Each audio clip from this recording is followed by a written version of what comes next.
అసలు తెలంగాణలో ఏం జరుగుతుంది? అంతర్గత వలస అంటే ఏంటి అంటే ఆంధ్రప్రదేశ్, ఉమ్మడి ఆంధ్రప్రదేశ్ ప్రభుత్వం యొక్క పద్ధతులు ఏంటి అంటే ఆ ప్రభుత్వం ఎట్లాంటి స్వభావాన్ని కలిగి ఉన్నది. ఆంధ్రప్రదేశ్ ప్రభుత్వం అనేది తెలంగాణ వనరులని దోచిపెట్టడానికి ప్రయత్నం చేస్తున్నది. తెలంగాణ నీటి వనరులను కాదని ఆంధ్రాలో నీటి వనరులను పెంచుకోవడానికి ప్రయత్నం చేస్తున్నది. తెలంగాణ నిధులతో ఆంధ్రలో అభివృద్ధి చేస్తున్నది. తెలంగాణ నిధులు, మిగులు నిధులు తెలంగాణ స్వతంత్ర రాష్ట్రంగా ఉన్నప్పుడు ఆ మిగులు నిధుల నుంచి ఇక్కడ నిధులను ఉపయోగిస్తున్నది. కొలువులలో అన్యాయం జరుగుతున్నది. నీళ్లు, నియామకాలు, నిధులు, ఈ మూడింటి విషయాల్లో జరుగుతున్న లెక్కలతో సహా ఆయన నిరూపణ చేస్తూ ఒక డిమాండ్ ఎందుకు వస్తున్నదని రాసినాడు ఆయన. అట్లాగే వీటితో పాటుగా అన్నిటికంటే మించి కాలోజీని తెచ్చుకున్నాడు ఆయన. అధికారం పోతే మళ్ళీ సాధించవచ్చు, రాజకీయాలలో అధికారం పోతే ఎట్లాగో అట్లా సాధించవచ్చు, కానీ సంస్కృతిని ఒకసారి కోల్పోతే మనం ఎన్నడూ దాన్ని సాధించలేమనే ఒక సాంస్కృతిక ఉద్యమానికి సంబంధించిన మూలాన్ని ఆయన మాట్లాడినాడు.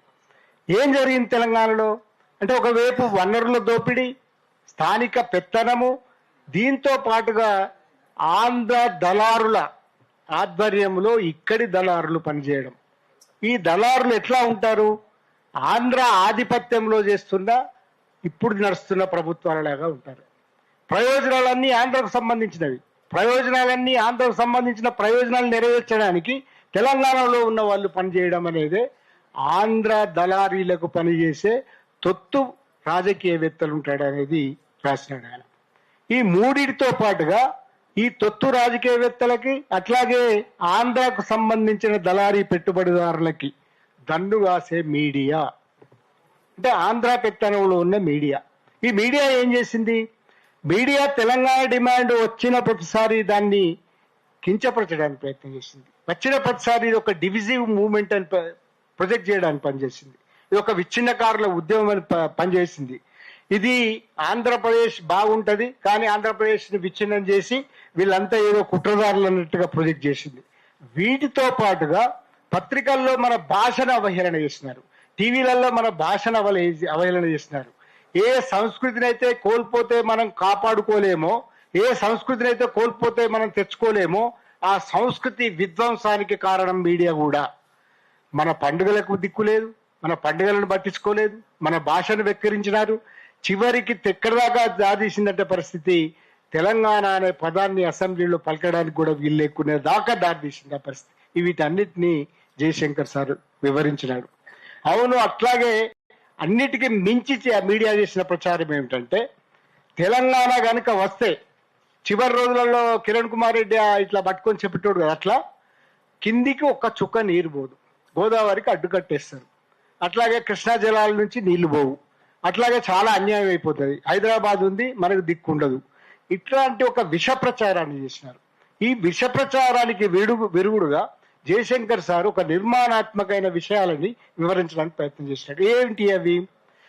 ప్రాంతీయ అసమానతలకు వ్యతిరేకంగా ప్రాంతీయ అభివృద్ధి కోసం జరుగుతున్న ఈ ఉద్యమం కనుక మలి ఉద్యమంలో ఏ జాగో బాగో వద్దు, మనం అభివృద్ధి అయితే ప్రాంతీయ అస్తిత్వాన్ని మనం కాపాడుకుంటే ప్రత్యేక తెలంగాణ వస్తే మనతో పాటుగా ఆంధ్ర ఎట్లా అభివృద్ధి అవుతుందో చెప్పుదాం అంటే ఒక నిర్మాణాత్మకమైన అభివృద్ధి ప్రాతిపదికన మనం ఒక గొప్ప సందేశాన్ని ఇద్దామని జయశంకర్ సార్ చెప్పినాడు.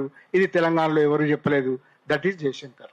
జయశంకర్ ప్రత్యేకత ఏంటి అంటే ఒక నిర్మాణాత్మకమైన ఉద్యమానికి సంబంధించిన ప్రాతిపదికలని, భావజాలాన్ని ప్రపంచానికి చెప్పగలిగినాడు.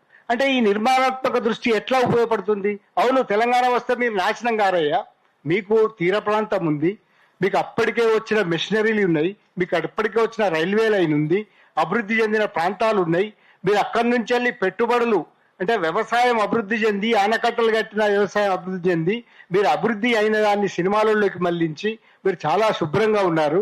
మేము విడిపోతే మీరు కూడా శుభ్రంగా ఇంకా అభివృద్ధి చెందే అవకాశం ఉందని జయశంకర్ సార్ చెప్పినారు.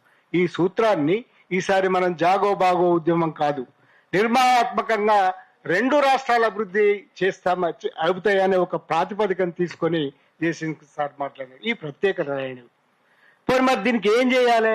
నిజమే, ఇవన్నీ నిజమే. ఆంధ్ర వలసవాదులు, దళారీలు, దానికి దన్ను కాసే మీడియా, ఇవన్నీ వ్యవస్థలుగా నిర్మాణమై అంతర్గత వలసలో ఒక సమగ్రమైన దోపిడీ చేస్తున్నాయి. ఏం చేయాలి? ఇది పోవడానికి ఏం చేయాలంటే తెలంగాణ రావాలి. ఈ తెలంగాణ రావాలంటే ఏం చేయాలి? స్పష్టంగా ఒక 3 విషయాలు చెప్పినాడు ఆయన.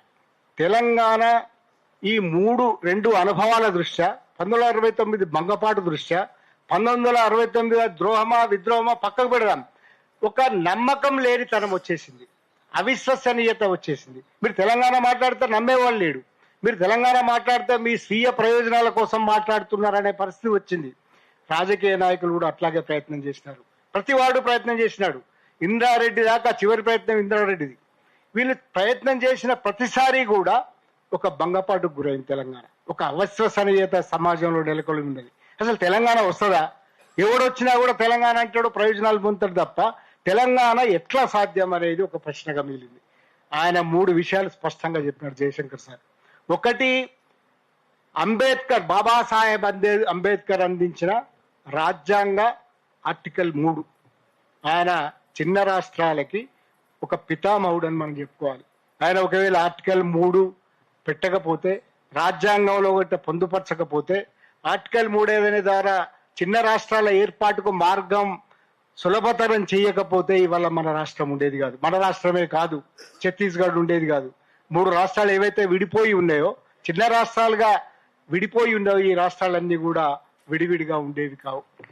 అందువల్ల అంబేద్కర్ ఏ ఆర్టికల్ 3నైతే అన్నాడో, ఆర్టికల్ 3 ప్రకారంగా మాత్రమే రాజ్యాంగబద్ధంగా పార్లమెంటరీ పద్ధతిలో మనం సాధించగలం. ఎందుకంటే ఆర్టికల్ 3 అనేది అండ. దీనికి ఏం చేయాలి అంటే, ఇప్పుడు ఏ విషయాలైతే మనం అనుకున్నామో, ఒకటి అణచివేత, దోపిడీ, వివక్ష, అన్నిటికీ మించి సాంస్కృతిక హీనత్వము, అణచివేత, నిమ్న భావనలు మనలో నెలకొని ఉన్నాయి. ఫ్రాన్స్ ఫానన్ చెప్పినట్టుగా ఒక వలస మెంటాలిటీలో మనం బతుకుతున్నాం. అవును, ఆంధ్రులు ఎక్కువ, వాళ్ళకి పని వస్తుంది, వాళ్ళకి పని చేయొస్తుంది, వాళ్ళకు వ్యవసాయం వస్తుంది, వాళ్ళు చాలా గొప్పవాళ్ళు, వాళ్ళు మంచి బిజినెస్ చేస్తారు, బిజినెస్ మ్యాన్ అంటే ఈ వలస మనస్తత్వం ఉంటాం కదా, ఇది మనలో అందులో ఉండదు. దీన్ని పోగొట్టుకోవాలి. మనం పోగొట్టుకోవాలంటే ఏం చేయాలి? భావజాల వ్యాప్తి చేయాలి అన్నాడు ఆయన. ఈ భావజాల వ్యాప్తి అంటే ఎట్లా? తెలంగాణ అనేది ఒక సుసంపన్నమైన రాష్ట్రం, వనరులు గల్లది. ఈ వనరుల దోపిడీ జరిగింది, ఉద్యోగాల దోపిడీ జరిగింది. వీటన్నిటిని చెప్పడంతో పాటుగా ఏ వివక్ష అయితే ఉన్నదో మన మీద, ఆ వివక్ష ఎందువల్ల ఉన్నది, చిన్న చూపు ఎందువల్ల ఉన్నది, మన ప్రాంతంలోనే మనకు సంబంధించిన సాంస్కృతిక ఆధిపత్యం ఎందుకు కొనసాగుతున్నది వాళ్ళది, ఎన్నడూ లేనంతగా ప్రచారంలో మనం ఎందుకు నిమ్నులమైపోయినాం, మనం ఎందుకు తక్కువైపోయినాం. నీకు భాష రాదంటారు, యాస రాదంటారు, తెలంగాణ పదం పలకరాదంటారు. ఏంటిది? భావజాల వ్యాప్తిలో సాంస్కృతిక ఉద్యమం అనేది కీలక పాత్ర వహిస్తుంది. రాజకీయ, సామాజిక, ఆర్థిక ఉద్యమాలతో పాటుగా సంస్కృతి అనేది ఎన్నడైనా కూడా ఒక గొప్ప ఉద్యమాలని చేపట్టిన చరిత్ర ప్రపంచంలో ఉన్నది. మీరు చూడండి, కావలిస్తే సంస్కృతి అనే పదం చెప్తాను నా చెయ్యి తుపాకీ మీదకి పోతా అంటాడు వాడు. అంటే సంస్కృతి అనేది ప్రజలల్లో, వాళ్ళ జీవితాలలో భాగమైన విషయము. అస్తిత్వ ఉద్యమాలన్నీ కూడా సాంస్కృతిక మూలాలుగా జరుగుతాయి. ఈ సంస్కృతి పతాక ఎగరేద్దామన్నారు కనుకనే తెలంగాణ, మళ్ళీ తెలంగాణ ఉద్యమం అనేది ఒక వైపు సామాజిక, రాజకీయ, ఆర్థిక ఉద్యమంతో పాటుగా, నీళ్లు, నిధులు, నియామకంతో పాటుగా ధూమ్ధామై వెలిసింది, ధూమ్ధామై నిలిచింది. ఒక సాంస్కృతిక ఉద్యమంగా బతుకమ్మ ఆడింది, బోనమెత్తింది, పాటలు పాడింది, పెద్ద పెద్ద మోర్చాలు చేసింది, ఊరేంపులు చేసింది, తెలంగాణ సాధించుకున్నది. అంటే మూలం అక్కడ ఉన్నది. దీంతో పాటుగా తప్పనిసరిగా ఆయన అన్న ఒక అదేంటంటే, ప్రెషర్ గ్రూప్స్ కానీ, పౌర సమాజాలు కానీ, లేదా వివిధ సంఘాలు కానీ, వేదికలు కానీ, ఏవి ఎన్ని నిర్మించినా కూడా, ఏవి ఎన్ని నిర్మాణం చేసినా కూడా